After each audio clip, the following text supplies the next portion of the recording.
నమస్తే సార్. తెలంగాణలో ప్రభుత్వం మారిన తర్వాత కేసీఆర్ గారు ఇప్పటివరకు బయటికి రాలేదు. ఇక చూసుకుంటే అసెంబ్లీ సమావేశాల సందర్భంగా అసెంబ్లీకి రావడం జరిగింది. ఫస్ట్ టైం ఆయన బయటికి రావడం ఎలా అనిపించింది? నేను అసెంబ్లీలో కేసీఆర్ గారు కూర్చునే తీరుని చూస్తే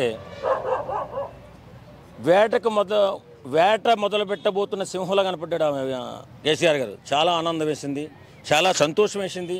ఎందుకంటే నేను మధ్యతరగతి కుటుంబీకుడిని. నేను ఎన్నో కష్టాలు బట్టి ఇక్కడ హైదరాబాద్లో చాలా కష్టాలు పడి ఈరోజు ఒక స్థాయిలో ఉన్న వ్యక్తిని, మధ్యతరగతి గురించి పేదవాళ్ళ గురించి బాగా తెలిసిన వ్యక్తిని కాబట్టి ఒక మాట చెప్పాలి కేసీఆర్ గారికి. సార్ కేసీఆర్ గారు, మీరు నిజంగా ఈరోజు అసెంబ్లీకి వచ్చినందుకు నేను చాలా సంతోషపడ్డానండి.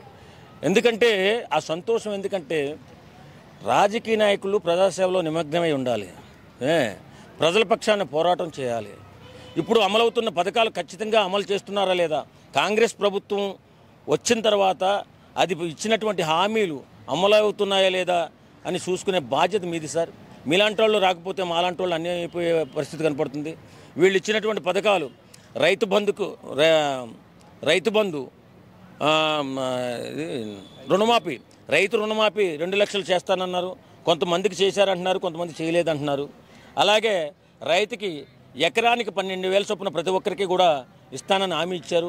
అది కూడా కొంతవరకు అమలైంది, కొంతవరకు అమలవలేదంటున్నారు. రైతు కౌలు రైతుకు 12,000 రూపాయలు సంవత్సరానికి ఇస్తానన్నారు, అది కూడా కరెక్ట్గా అమలవలేదని చెప్పి అంటున్నారు. కాబట్టి మీరు ఇలాంటి వాళ్ళు ఇచ్చినటువంటి 6 గ్యారంటీలు అమలు పరిచే బాధ్యత మీది సార్. మీరు వచ్చి అసెంబ్లీకి వచ్చి మీరు కూర్చుని ఆ విషయాలపై మాట్లాడి మాలాంటి పేదవాళ్ళకి మీరు అండగా నిలబడితే మా బతుకులు బాగుపడతాయి సార్. కాబట్టి మీరు ఖచ్చితంగా అసెంబ్లీకి రండి. మీరు వచ్చే ఈరోజు సంబరం చేసుకున్నాం సార్. మేము అందరం కేసీఆర్ గారు వచ్చారు, ఈ పథకాలన్నీ ఖచ్చితంగా అమలు చేపిస్తారని చెప్పేసి ఆనందంలో ఉన్నాం. మా ఆనందాన్ని వమ్ము చేయకుండా మీరు వచ్చి మీ పోరాట పటిమని మీరు వచ్చి కూర్చుంటే ముందు ఎవరో మాట్లాడలేరు సార్. ఖచ్చితంగా అమలు చేస్తారు. మీరు మా కోసం పోరాటం చేయవలసిందిగా మీకు చేతులెత్తి నమస్కరిస్తున్నాం సార్.